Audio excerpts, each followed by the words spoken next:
I said, honey, is everything all right? She said, shh, I'm talking to my bumps.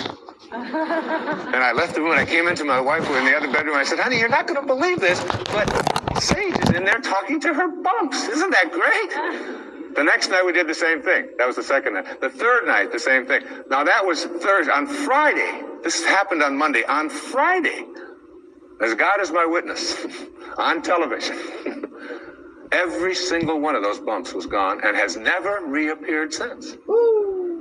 A knowing. You see, there is a stream of healing that is something that we can plug into. It's very much like electricity. People say, well, in ancient Greece, there was no electricity. There was electricity. We just didn't plug into it. That's all. And there's a stream of healing. And when we go into that stream of healing with a knowing, we go to a higher level within ourselves. And we don't allow any doubt in. Basically, in every single one of us, every human being out there, there are two of us. There's two people. The first person in each person is called the ego, or I call it the ego. E-G-O. Earth guide only. All right? This is the part of us that says, who I am is... Amazing happens when classrooms are so engaging that students can't wait for recess to end. To start your K-12 classroom modernization. Part of us that says, who I am is separate from you, separate from God, separate from my environment, and therefore I'm in competition with, and my value is based upon how much I get, how much my stuff is worth, how much better looking I might be, or how much more attractive I might be, how much more money I might have, the value of my possessions, and so on. What is mine? So it's not mystical awareness, which says I am connected. It is that individual lower level of awareness, which says my ego. This is mine. Also, in each and every one of us, there's another person. And this other person is called what I call the sacred self, or the higher self.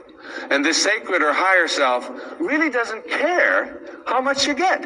It doesn't care who you're better than. It doesn't care how much stuff you have. It's not interested in any of that. The problem is that we very seldom listen to it. We pay very little attention to it.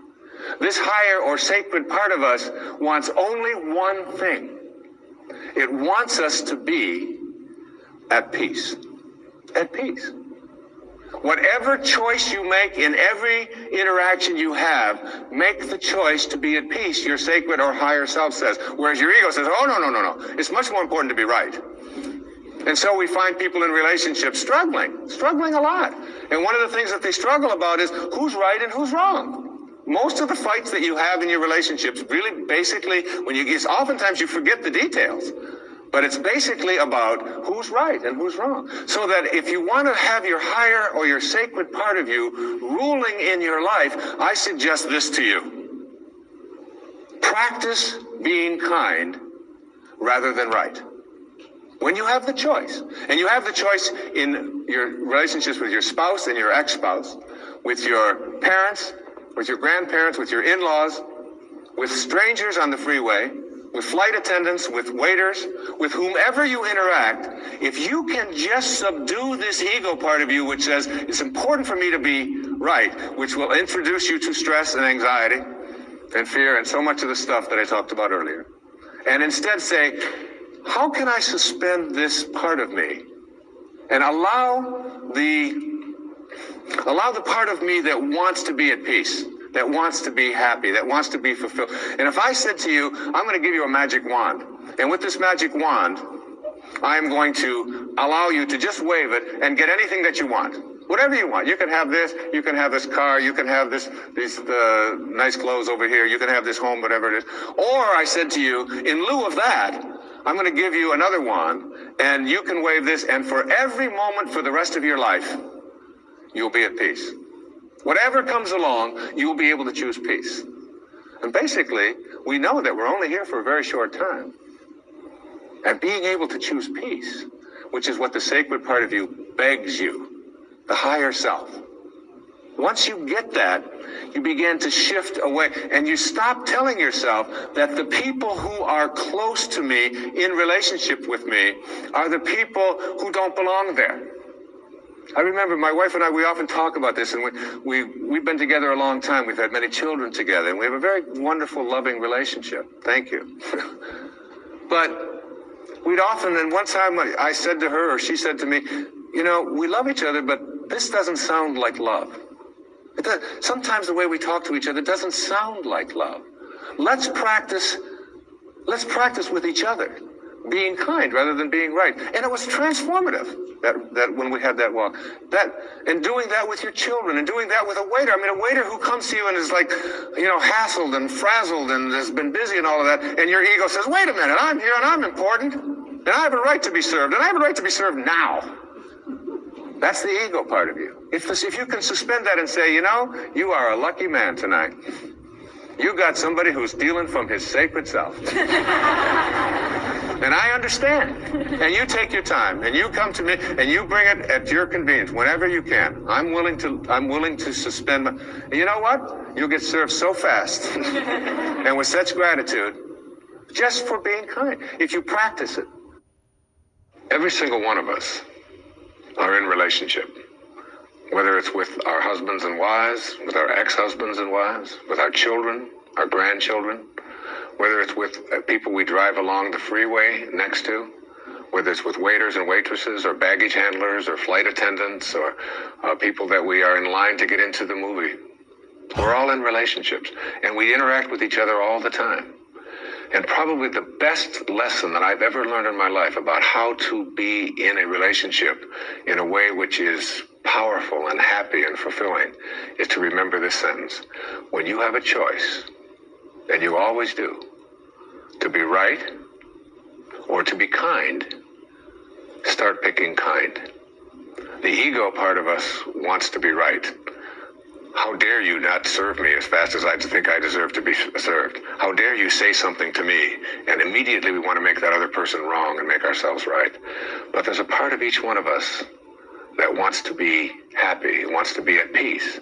And that part of us says, it doesn't matter whether you're right. It doesn't matter about your ego. All you want is to be at peace. So pick kind. This kind of an attitude, if we had more of this, not only in our own personal lives, would we improve virtually every relationship we have with all of the people closest to us and all of the... Milo's Rewards is here. Join for free today to unlock member perks from the palm of your hand. With every purchase, all members earn... the strangers we interact with, but on our planet as well, we would begin to understand the wisdom that on a round planet, there's no choosing up sides, that we're all one. We're all breathing the same air. We're all drinking the same water. We're all being warmed by the same sun. And as they say, as the Native Americans used to say, no tree has branches so foolish as to fight among themselves. It applies in your relationships, and it applies as a people as well. I've often said that in any relationship in which two people agree on everything, one of them is unnecessary. So it isn't about getting somebody who's just like you. In fact, your soulmate is the person that you have a lot of difficulty with. Your soulmate's the person you can't get rid of. They just keep showing up. You say this, they say that, and there they are, they're back again. And they never go away. They keep showing up in your life. And everybody has these people. These are our greatest teachers, because anybody in your life who can push a button and send you into a frenzy is the person who's your greatest teacher. You know why? Because they teach you that you haven't mastered yourself at this moment. You don't know how to choose peace. In A Course in Miracles, there's a wonderful line that says, I can choose peace rather than this. Whatever it is, I can choose peace. My soulmate, my wife, is one of my soulmates. I mean, she knows how to push those buttons. She's really good at it.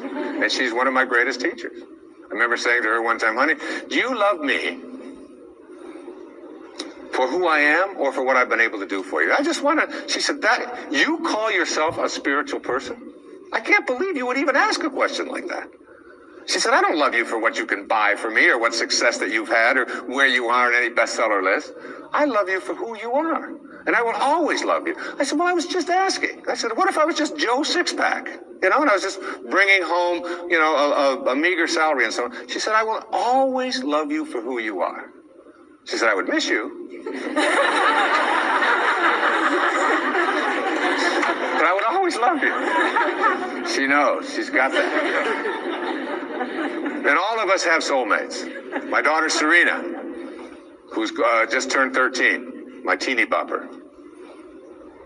She came home from school one day. She said, there's a rumor in our school. She saw somebody had seen me on television that you actually wrote a book about how to raise children. Tell me it isn't true. I said, honey, you can come and hear me speak. Would you like to come and hear me speak? I said, people actually pay to hear me speak. She said, why? Well, she's got that, all right? But her soulmate is her sister Summer, who is now almost 15. But when Serena was 12 and Summer was 14, my wife was away working on a book of hers, and I was taking care of everything at home while she was working on her book about a spiritual approach to childbirth and infancy care. And she's as qualified as anybody to write about that, I can tell you. And I was making breakfast. I was making waffles for them in the morning at the toaster. And she mixes all this stuff up. It's a lot easier to just put them in. And Summer and Serena were sitting at the back table in the kitchen. And I heard Summer say to Serena, out of nowhere, about 6:30 in the morning, if you didn't have any feet, would you wear shoes? And I turned around, I said, where is this going? And Serena went, that's ridiculous. What do you mean if I didn't have any feet, would I wear shoes? She said, of course not. And Summer said to her, then why are you wearing that bra?